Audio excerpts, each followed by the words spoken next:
Hi everyone, and for your spelling lesson today, we're focusing on knowing which strategies to use when checking the spelling of your words. Your success criteria is identify which words you're not sure about, describe the part of the word that you're not sure about, apply the sounding out strategy, and evaluate your spelling using a dictionary. So, before we go into that, well, why is spelling important? Why do we even do spelling? It can be a part of a writing process that's overlooked by many students. However, it's a very important part of the writing process that we simply cannot ignore. This is because when we misspell words, the understanding of the text can be lost. So even though you know what you mean, your readers don't, and they won't understand what it is that you're trying to say. So your ideas will be lost. When an adult struggles with spelling, sometimes it can be a sign of their literacy skills and unfortunately a sign of their intelligence. So if you see someone writing an article with a lot of misspellings in there, the first inference people will make is that this person is not very intelligent because they can't spell properly. Okay, I'm not saying this is the right assumption to make, but it is a very common assumption that people can make if you have a lot of misspellings in your writing. This leads me to the next point, that it can impact how readers view you. So again, if you have put so much work into a persuasive text that has really powerful ideas and you're really passionate about what you've done, however, it has a lot of misspellings in there, then it's going to impact how seriously your readers take you and your ideas. Okay, so it doesn't matter how great your ideas are, spelling can really impact the way people view you as an author and whether they actually consider what it is that you're saying to start with. This is a simple one, but it obviously improves the quality of your writing. So if you don't have any spelling mistakes, that's a sign of good quality. And lastly, when you see a NAPLAN or an ICAS test, it actually scores you extra points. So this is something that you're marked for every time you see a formal writing test.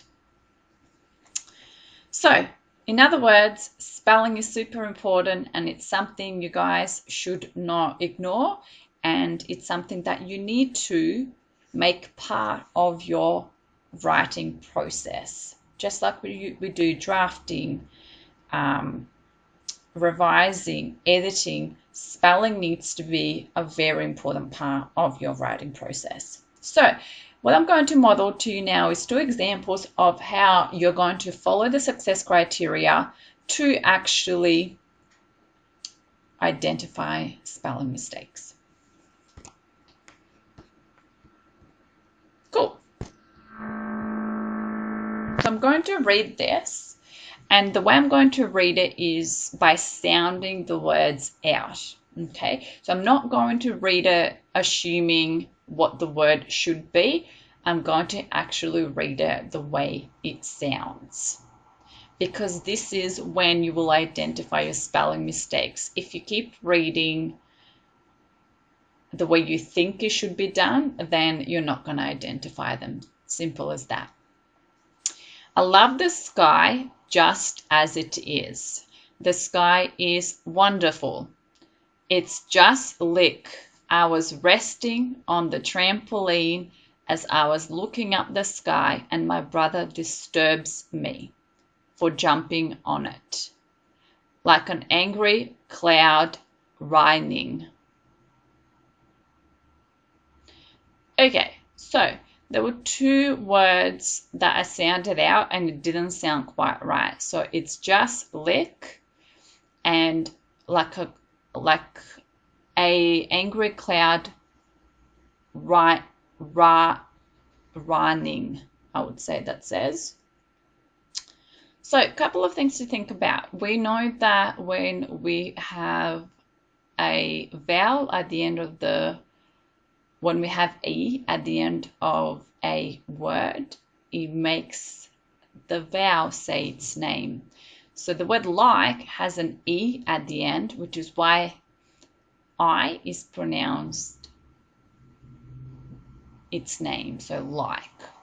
So the first one is lick. So what I would do in my writing is I would actually underline that, okay, because it doesn't look right. There's something, and I've just pronounced it, and it doesn't sound right either, okay?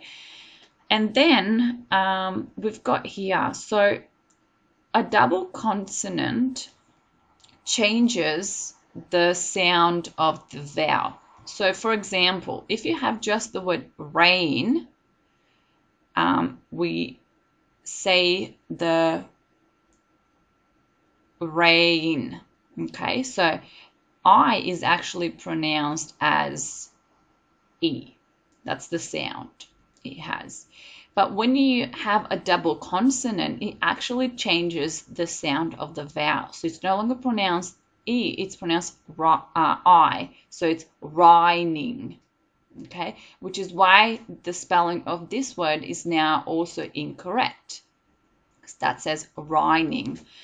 But even if you're not able to analyze words like this with the actual spelling rules, you can still just underline it because you might not be sure about it, and then you need to double check using Google, okay? So, for example, you've got the word like, and you need to Google that. Is that a word? Is that the word that you were trying to say? So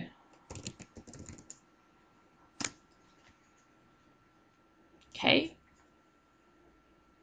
obviously it's not an actual word. It can be an abbreviation, but it's not an actual word. So then you need to go back to your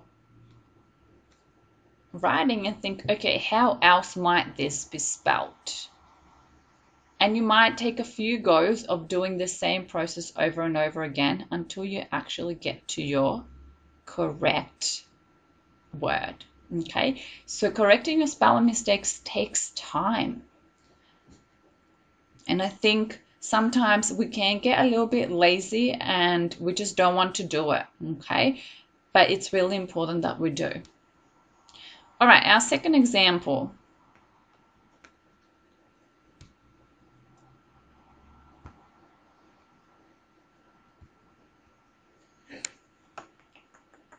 Okay. I wonder if lines are real, if they look like robots. I wonder why the grass is green. I wonder if trees talk and sticks walk. I wonder who lights the stars when they blow out. Okay, so the one word that this didn't really make sense is I wonder if lines are real. So I'm going to underline that for myself, because the way this word is spelled, it says aligns. I don't even know what that is. What's an align? So I'm going to search up that word.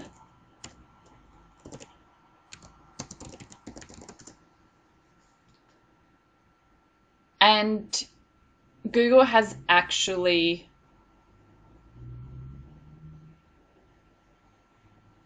already provided a suggestion for you. Did you mean aliens? Okay, so what Google actually is telling us here, that this misconception in the spelling of the word aliens can be a common one, which is why Google is picking it up. Okay, so I'm pretty sure this the person who wrote this text actually wondered if aliens are real, because if they look like robots. Okay, so I would now go back and change the spelling of that word. Okay, so that is how you would follow the success criteria. So what you guys are going to do in your task is you are going to check the spelling of your words in your information report pre-write. Okay, so you might have already sent it to your teacher, and that's fine. You're now going to take that out and make sure that you are checking the spelling of your words using this success criteria. If you don't have any spelling mistakes, that is also a sign that maybe the word choice that you're using is very safe and you're not trying to step out of your comfort zone and take a challenge with your writing. Okay. And again, this is also then the next step. If you get good at the spelling of the words you do know, your job is to then try and use words that you're not super comfortable with. So then what you need to do in that case is go through your writing and identify words that you could upgrade. And I want you to upgrade them using your mind, not using a synonyms or a synonyms search on Google or a thesaurus, okay? Because if you try to upgrade your language using what you know, then you're taking a risk to make spelling mistakes, okay? And this is the next step that's really important in your writing journey. Awesome. Hopefully that has been beneficial for you guys. So good luck and speak soon.